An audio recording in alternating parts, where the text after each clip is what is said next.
Right, today I'm at Newton Abbot Racecourse with Patrick Masterson, the Managing Director of Newton Abbot Racecourse. Thanks very much for taking your time out today, Patrick. My pleasure.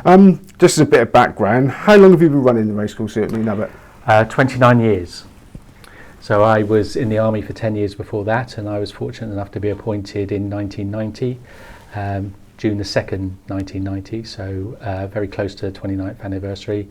And I was appointed by Colin Wilcox, who is currently our president, but at the time he was our chairman. So I was very grateful for him to appoint me. I would imagine one of the reasons why I was appointed at that time was because the industry was full of ex-army people running racecourses, and you know, maybe that was part and parcel of the thing, but I was only 26 or whatever, so I was very grateful. So, and I'd spent 9 years in Germany, so you know, coming back to here. My wife is from had a house here, or her family had a house here, and then we moved down here, and then I got the job, and the rest is really history, as they say. But yeah, it was good. So does military discipline come in handy running a racecourse? Absolutely. I've still got short hair. I still, as you ask all my staff, I am very, very strict on what we should do here, and how the appearance of the racecourse is very, very important. Okay, now Newton Abbot's an independent racecourse. What are the biggest challenges that you face running an independent racecourse? Well, since I've been here, when I first came here, we had 23 race meetings, and we used to race at the beginning of the season, which was August. We used to have a 3-day festival, and then we finished up in May. That's when the jumping season was originally. We had our biggest fixture was Boxing Day, so that was our biggest fixture within those 23 fixtures, and the last time we raced on Boxing Day we had 13,000 paying people. I can't imagine that these days, with all the buildings that we've built and all the other things, the foot flow of people and health and safety and all of those types of things. So we'll never achieve those figures again. However, you know, later days, you know, we've had 8,000-9,000 in here, and but obviously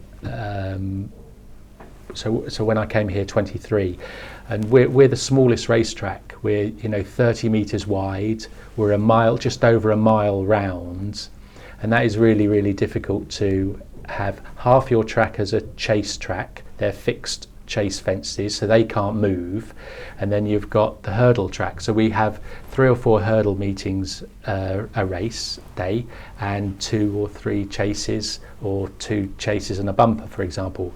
So you go round the bends at least twice for a minimum race of 2 miles. So it is a very difficult track. So what over a number of years, and also the abandonment of Boxing Day for 6 years on the bounce, we lost sponsors, we lost crowds, and all of those types of things, and people go somewhere else. When you want to come here for Boxing Day, if you can't do that every year, then you decide to go somewhere else, and obviously that was one of the decisions behind me selling it. So we sold Boxing Day for 450,000 to Towcester Racecourse, and that obviously gave us a lot of income that we could do other things with. So then there was the invent of summer jumping, and because we have 4 million plus people coming to the West Country during the summer, we decided to change our fixture list and go for a summer jumping, become a summer jumping course. And we started it with Worcester Racecourse, probably back 15 years now, something of that ilk. So running the racecourse, the first thing that you look at, because the most important thing for you, we're here as a racecourse and we're here for racing, so you look at that first. I've changed the staff that we use on racing. We real professional staff that have got all the qualifications for groundsmanship and everything else, and I'm blessed that the majority of my staff have been with me. I think one of my ground staff have been with me 19 years, and the rest, the least, is 7 or 8. So we have a really, really good team, and obviously Richard in the stables as well as part of that team. And he's the only person that's been longer in the racecourse than I have. He's been here 2 years longer than me. So that as you see shows that I'd like to think that my staff are very happy and content of what they do. They're all very professional people, and I'm grateful for that, and it makes my life easier on the track side. Okay, now anyone that lives in the area will know that you're very high profile when it comes to advertising, trying to get people in. It's going to sound like a silly question, but how important to you are attendances or the general business running in the racecourse? Well, attendances are really important, not just for the money that we get from attendances. It's also trying to bring up the next generation. The most important thing, one of the most important things in the industry at the moment is trying to get the younger people to come racing. And as you probably know, one of the things that we've done quite successfully in the last 5 to 10 years is introduce children go free. It started off at 16 and now is up to 18. So children 16, I call them children, but under 18 they come in free. And we do that for various different reasons to try and educate them into, we have behind the scenes days here. You'll see today we've got Racing for School here. We have those from the local schools 4 times a year generally at the racecourse, and they come round and we try to, it's done by the racing welfare team and the racing to school team. However, we're part of that. We let them go round see all the facilities, the weighing room, the parade ring, and do all types of schooling stuff like mathematics round on their day. So that's really, really important. Going back to advertising, I think we'll all agree that sort of newspapers is a declining business, and therefore social media is everything these days. You've got to be extremely careful what you say on social media, and therefore the buck stops with me. What we say, all my staff are aware what we use, how we use it, and I will obviously, any statements that we make or anything else has to be signed off for me for obvious reasons.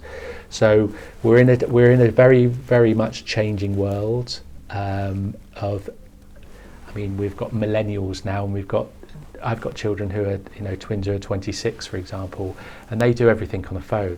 They shop, they do everything on the phone. If they lost the phone, they'd be, and that is the culture that we have to look. This is why, media rights and all things like that are very, very important for the racecourse, and I'm sure you're going to ask me about that in a minute. Yeah, well, one thing that hasn't changed at Newton now, but that has changed at an awful lot of racecourses. You've still got what would be described as a silver ring within the course enclosure, and you've got very, very well supported by bookmakers. Now, is that something that you actively encourage? Are you supportive of your bookmakers on course? Absolutely. I mean, bookmakers are one of the bodies of people that make up a racing, experience, basically, because people love coming to see the tic tacs and the board changing, and it's quite an education, isn't it? I mean, I'm not really a betting person, but however, you go out to the bookmakers and it's quite a little event, isn't it? You've got in the paddock enclosure and the course enclosure, you've got a number of bookmakers, and they're all trying to get that pound, and they all do it different ways. Some reduce the odds, some increase the odds, or whatever they do. So it is a very, very important. However, I am fearful that bookmakers is going to be a dying age actually on the track. The reason why I suggest that is because the number of people who have pitches on various different race days, it's all about position on the pitch. Some don't like some race courses where they're miles away from something. Here we're sort of more blessed in as much that we've got an area that it's quite close to each other and makes a good buzz within the ring. So yes, I hope for a long time the bookmakers are in there, but obviously yourself, people are betting online, all of those other things that we all have to sort of try to have a mix within our racing experience. Yeah, you mentioned the media rights, and criticism is levelled at some race courses that they just put races on for the media rights, and they can survive quite happily with nobody, without the hindrance of people actually coming. Now you're different from that, but would it be a massive blow if the media rights money sort of dried up? Would you still survive, do you think? To be frank, I think it would be really difficult to. I mean, you are aware at the moment that the government legislation with FOBTs has reduced betting shops' abilities to still have people paying £100 into these FOBTs, and it's been reduced to £2. Basically what that means is our media rights is split into two. We've got a retail element of our media rights, and that what I mean by that is that you sell your pictures, your racing pictures, your race to the betting shops, so it's shown in every betting shop, and we get a certain amount of money for that. The other element is the streaming and the international market of your media rights, so they're completely separated, and the retail is 3/4 of the media rights, so a quarter is of streaming and international market. So we're trying losing betting shops because of various different reasons, because they're either closing their shops because they're not making profit anymore or enough profit, and they'll only close their shops when their lease runs out, unless they're hugely rich companies and just don't worry about paying up a 3-year lease, for example. So that is a very complicated thing to understand, but in the pound, shilling and pence, it's quite a few £100,000 worth of income that has impacted. Now for a racecourse like mine, that we make profits between 10,000 and 150,000 on any given year, depending on the loss of a meeting. Last year we lost Easter Saturday, one of our biggest fixtures, 8,000 people here this Easter. So you can understand from my point of view, losing that amount of money is a huge hit on us, and I have to judge what we can and can't do. So media rights is very, very important to us, and we have to keep doing the best we can to maximise that amount of money. And the kids all watching on phones and things like that is a help to that, but obviously that knocks the other side because betting shops are closing for various different reasons. So you maximised publicity recently with an appearance on ITV racing during the York meeting. Yes, absolutely, and that was really a surprise to start with. I got a phone call about a month after I finished the fixture list last year, so that's last July 18. Ed Gretton, who is part of the ITV and the RMG set up for racing on ITV, and Ed said that we have a gap within the York fixture, and would I be prepared to put on a 25,000 plus race. And obviously whether it's on ITV 1, 2, 3 or 4, that is a lot of people watch TV, and certainly that. So that was a big field, which was great for us, and hopefully we'll be allowed to be part of that again. Okay, and what do you think could be done to aid racecourses like yourself that are independent? Could racing do anything to make things better for you guys? I think at the moment we have a complicated scenario, in as much as the levy board was going to go. We then created our own racing authority. Now that's been put back, and we're back with the levy board again. And obviously with all the things that have happened recently with bookmakers not paying into the levy for overseas money and all of those, it's hit the levy board, and what has happened is it's the racecourses that have filled the gap with media money to fill the gap for prize money. And there's a huge amount of money in the last few years paid by Racecourse, over £150 million of additional money going into prize money to keep racing going. Now what's happened is that because the racing authority is no longer, and we're going back to the levy board, things are slightly changing. They've got different reserves than they had, and therefore it's we as a racecourse are trying to get as much money from the levy as possible for various different things. It may be to improve racecourse facilities and all of that. So it is very important that we as racecourses and also industry really need to look at the vulnerability of particularly small independent racecourses from financial purposes. And as I alluded to earlier, losing a race meeting costs a lot of money, and that's usually the defining about whether we make a profit or don't make a profit. I'm very fortunate here, and this isn't a reason, but I'm very fortunate here that my shareholders, and the racecourse is owned by 50 shareholders, ever since I've been here, the mantra has been to keep the racecourse here and to reinvest money into the racecourse all the time. And I've been, that's extremely good news for me, because that's what we try to do. Each year we spend a lot of money doing various different things. The one difficulty of this particular racecourse is that we're on a floodplain, and I cannot get planning permission for anything unless it's built at 4 meters high, which, as I've tried to explain to a lot of people, if we put a building at 4 meters high, you then have to have service lifts, you have to have passenger lifts, you have to have all the infrastructure to build 4 meters, and that usually puts the cost between £500,000 and £800,000 before you even start. And that, for a course like ours, is just impossible to manage. So what we end up doing is, like we did last year, trying to refurbish buildings. 1964, that course grandstand, and I've just spent over £250,000 refurbishing it. The front end with the play area, the grass area, the bars and that, and it's too small.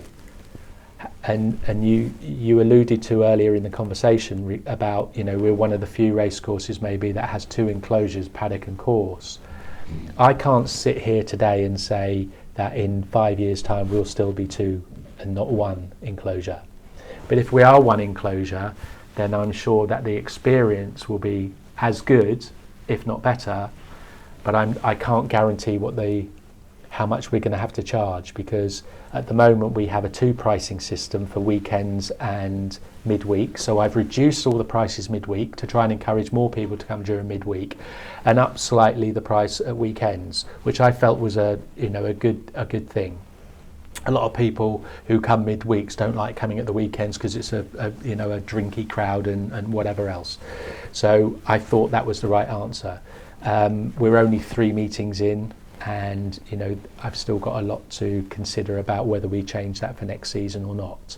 That will have an impact on bookmakers, maybe that will have an impact on all sorts of things. But when you're a very small racecourse, you've got to look at every avenue possible.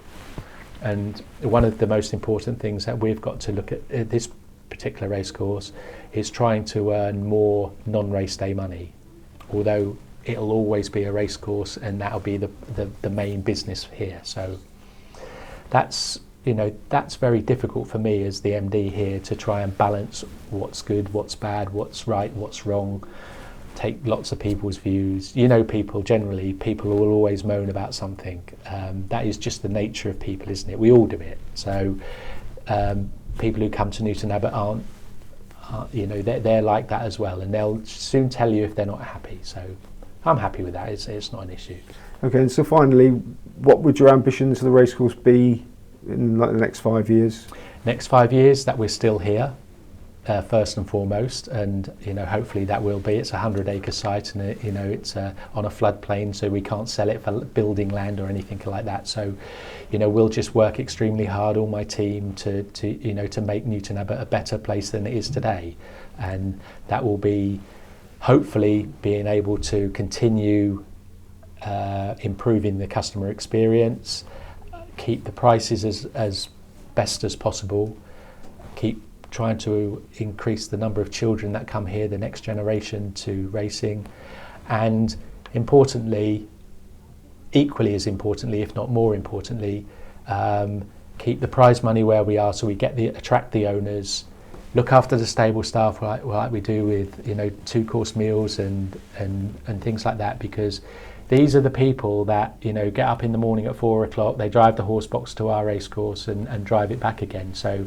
quite rightly we look after them, the same as the jockeys and the same as the owners. And of course then somebody will say, well, the general public are equally as important. Everybody's equally as important than everyone else, but I have to decide where we target money. Brilliant. Patrick Masterson, thank you very much. Thank you, Simon.